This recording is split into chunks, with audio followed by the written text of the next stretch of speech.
obviously there's been every announcement going on with you guys. You know, Wild Hearts, obviously Thunder, and then Skinner and Quo. Wow, what do you call that down to? All this, you know, this buzz around this band. Well, I think we've been on a. I think that the years we've put in have kind of got us to a point, and it's always been on an upward trajectory to some degree. But the real thing was the gear rate, signed gear rate, and then the chart thing. Really opened the door. It was when we decided we needed an unrealistic. It obviously wasn't that unrealistic, but at the time an unrealistic goal to set ourselves to aim for, to push it as hard as we could this album. So we thought, well, who are the bands that got in the top 40? Stone Broken and Glorious had got into the top 40. So we thought, well, why don't we go for that? Why don't we try and get this album in the top 40? And then yeah, when it settled at 16, that was having E-Rec on board made is maybe. I mean, so streamlined it, yeah, it's focused our sound a bit more. I mean, we were always a bit. We still are. Welcome to the World was that's become more of a fan favourite, or a hardcore fan favourite album. There's a lot of diversity on that album, but this one's certainly attracted more fans. More people, you know, maybe because it has more of a focused style. I don't know, but it's good. It's good to make different albums. I don't want to be a band that makes the same. But that in itself, that chart position, just sort of opened the doors to lots of people. You said on Tokyo, obviously, about your own record played on the radio. How does it feel when you? Like a bit of an idiot. I'm sorry. Like a bit of an idiot singing that now. Really? What would you say to new bands? What would you say to? Obviously, apart from working hard, is there a formula? I don't know really. I think there is a formula. There is a formula you can stick to. Working hard, not being a plonker, working with people, being nice with people, being civil with people, being decent with people, venues and promoters and other bands. But I think maybe you've got to write good. All those things are great. You've got to write good songs. You've got to write good songs. And it's all about the music. We sit apparently we write all right songs. You know, we enjoy it, and I think we write good songs. Some bands have a lot of the other aspects, and you think, oh, these guys are great. Look how they perform. They're fantastic musicians, but sometimes just don't have the songs. And I think it's all very important to have all of them. Yeah, you're right. Maybe that isn't something. I don't know if that's something you can learn or control, or you just persevere with it, or you land on, or you hit on something and you start writing songs that are good. You go and watch. The ultimate is AC/DC. You go and watch AC/DC. They can play for 2 hours and you can sing.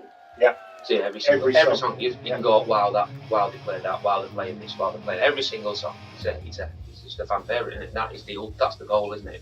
You come away from certain gigs of bands like that, you know, Maiden, DC, whatever, and you go, play that. Yeah. Because they got, you know, like yourselves, you've got, you know, how would you pick a set list for a gig like tonight? Is it a pig and a poke, or is it just, you know, what you remember, or? It's just sort of generally, we might play one set list for a while, and then we'll have some new stuff in when we get a little bit, mix up a little bit what's been going down. Well, why not try some? It depends on the venue as well, and the event. So the festival stuff, you want to play the stuff people might know. But it is good when you're going to run we used to fall into the habit of maybe getting bored ourselves of playing songs and then changing it up every gig. Yeah. Which is alright, but then you forget what people want to hear. Yeah. You know, and also you start playing songs and you haven't played a right lot. And you haven't had the practice time, so but when you play the same set of, say, 10, 15 songs over and over again, you get unbelievably tight at that set of songs in that order. It just becomes second nature, and you just tighten up and you get good in between song stuff, and everything just becomes flows. Whereas if you're changing songs in and out every night, I don't know, picking a set list. There obviously are songs that we're leaving all the time. You might take one or two out that have been played a lot, and put one or two new ones, playing 2 new ones, brand new ones tonight. Oh, cool. So because it's a bit of. I know it's a festival, it's a longer set, so... And I think people that come here are a lot more educated than your usual venues. Oh, it's definitely it's a rock music. Walking around, there's lots of massive records. That's lovely, yeah. That's lovely. Keen on it. And obviously, talking about the album, you know, the tribute to Rick, obviously, you know, a tower of a song, a great song, and a fitting tribute. You know, how did Rick, you know, sort of influence you guys? Well, the guy, well, it was Rick and Quo, really. Yeah. Maybe Rick more than the rest of them. It's just free spirit, maybe. Yeah, I don't know. he didn't seem. I loved everything about him. It just seemed to. Those core guys seemed to keep one foot. It appeared as though they kept one foot in their past, in the normals world, you know, and one foot. It was kind of like our gateway to everything else. He sort of identified with them, and they were still like normal guys mixing it with these bands that they appeared to be like fish out of water a little bit. You could identify with their demeanour, and I don't know, just the way they just seemed to come across like regular blokes. That was great. I suppose, you know. Maybe it's the way they dressed or the way they acted. Or double dead on you. Yeah. There never seemed to be any.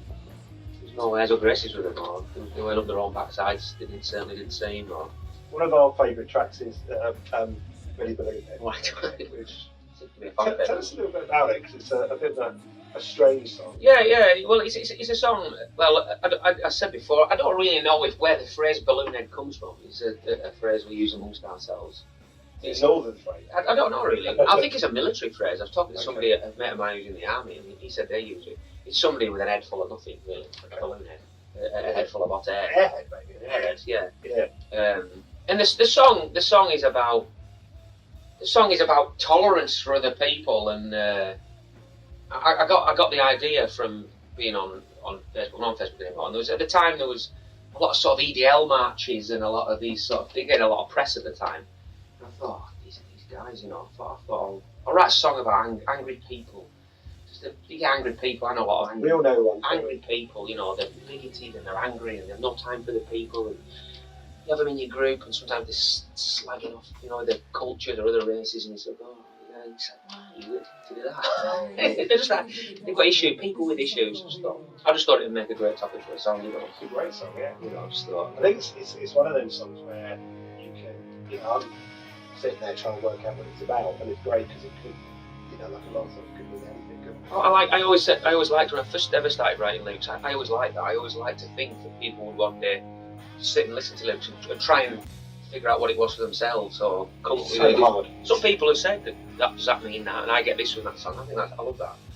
Yeah. You know. Sometimes an air of mystery is better, isn't it? Yeah, I think so. People don't truly know what it's about, but they come to a conclusion themselves and like what they think it's about. And they try and people try and judge maybe you as the writer, and think it's all about you. Yeah, people do. That's the difficult thing, isn't it? Yeah. And, You've got to be careful with something you say. Well, sometimes think how people might take things, you know, even if they don't mean. But then you've got to think, well, people are intelligent, and you've got to come to conclusions themselves, I suppose. I don't know. You can have a lot of fun with it. The original vision for the band, obviously, that's a long while ago. When you look back and you look at the band now, is the vision different? Is it the same? You don't know what you're going to achieve. When we started out, Stephen's been with us 2 years now. Back in the band section.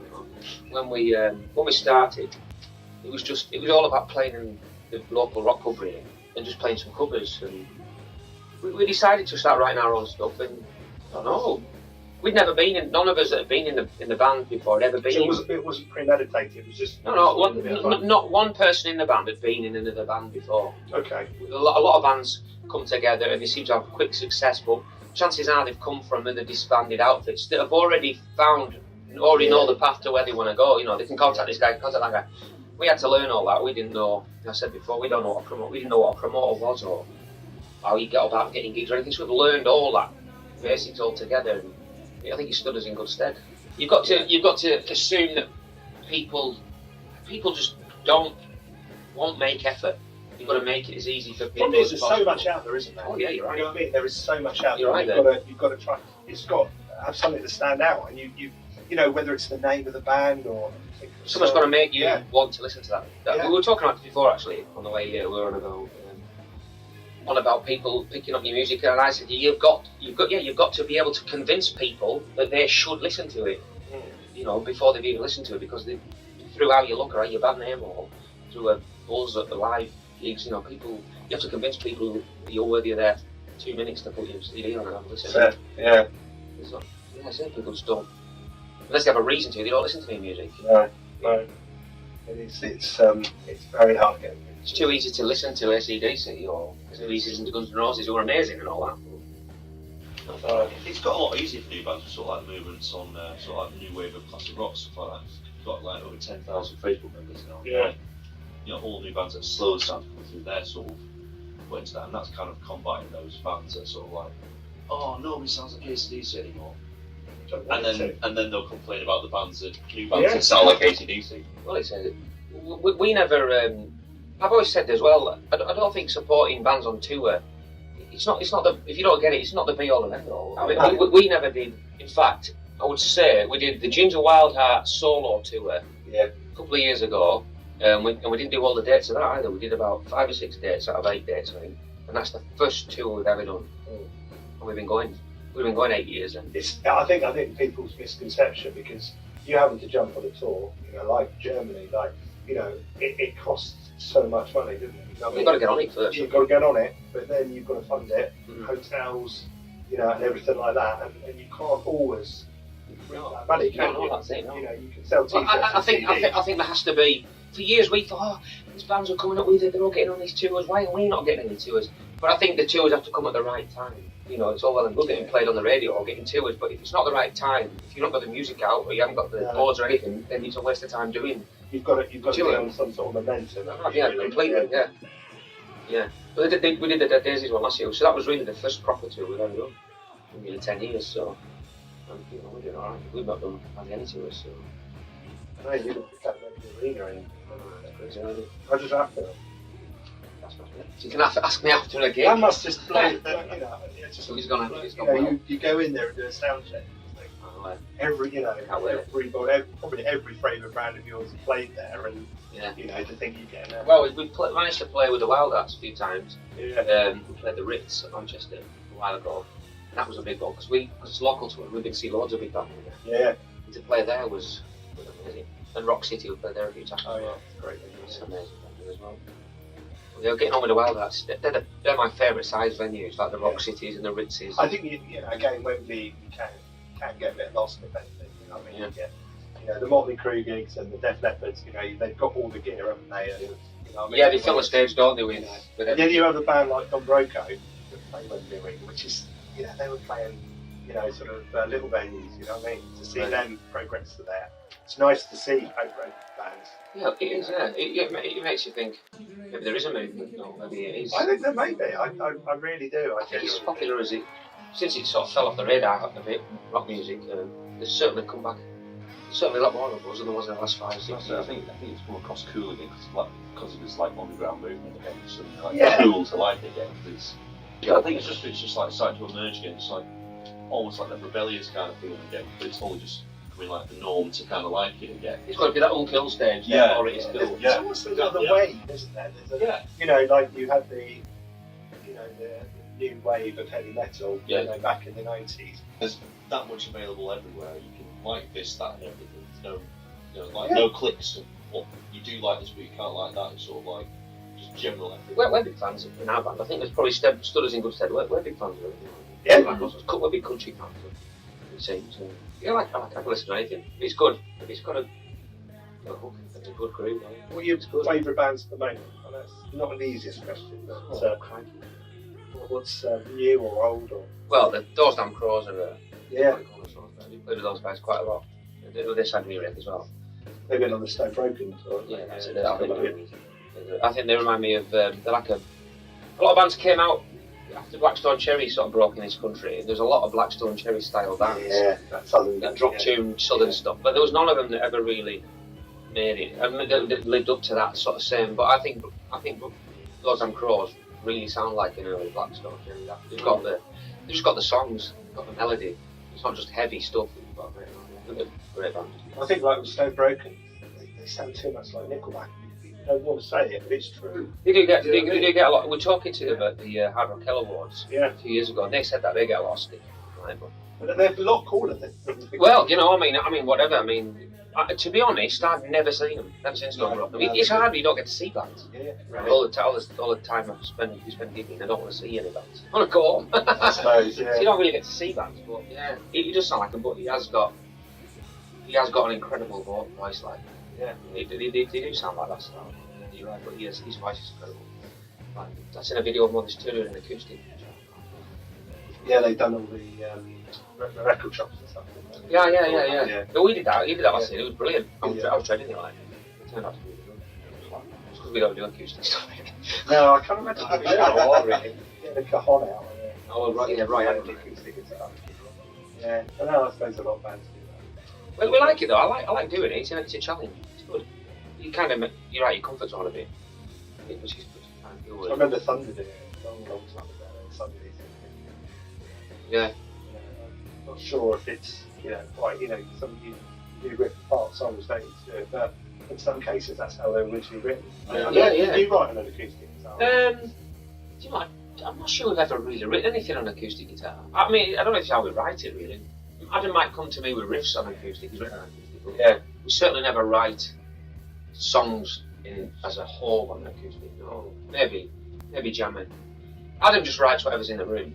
If there's an electric guitar, he'll play it, without it plugged in or anything, or an acoustic or anything. Never been anything specifically written on acoustic. No. No, it's never really featured much. If you go into your rehearsal room, you jam something and say, "This is a new song," or you have the words first and then. Phil will generally come with a riff and he'll play it, and then Alex, who's starting on drums, me and Bowles will just look at what he's doing, figure out what the bits to go with it, and try and complement it. And we usually just go from there and you start like pulling melodies that. Yeah, well, I don't know. Then we record it and it'll go on Barrett to get away and have a think over a week. Yeah, that's it. When we have something rough and ready, we'll record it on a phone or something at a practice, Yeah. Take it away, just see what happens. Really. Has it been? Obviously, you've been 2 years. Has it been hard integrating, or do you feel like you've been in the band forever? It was a bit, a lot of pressure at first. I can imagine, yeah. It's just on your almost not as it sort of I just stepped in as hello. Play sort of big boots sort of filled to keep up the standards really. Yeah. But I feel like I'm settled right in now. Being straight to songwriting and stuff. So yeah, I feel like I'm contributing. We've half written, half 3/4 written for us when he joined, and he's sort of contributed a little bit more. But it's good to start a fresh project with Steve, and he's writing riffs and playing solo. He plays a solo in this new one we're doing today, which is good. Awesome. You've got a new set of tools. You've got to use them. A new braid, a new style. Yeah, we get new ideas and stuff. Ideas every year, exactly. Yeah. Have you been with bands before? Or? I was just with a local band. Like, the year I joined like about 9 months before I opened up from at Bootleggers in Kendal. Oh right, yeah. So the other day, like 2 years to the week. Right. I opened up from at Bootleggers and I'm playing with them at Bootleggers. So that's good. All your mates in the crowd, are they? I don't think there's many there actually. Oh. That was one of the. Yeah, one of the things we said when you joined the band. Just go to all your mates. All your mates. Just have to do it. Yeah.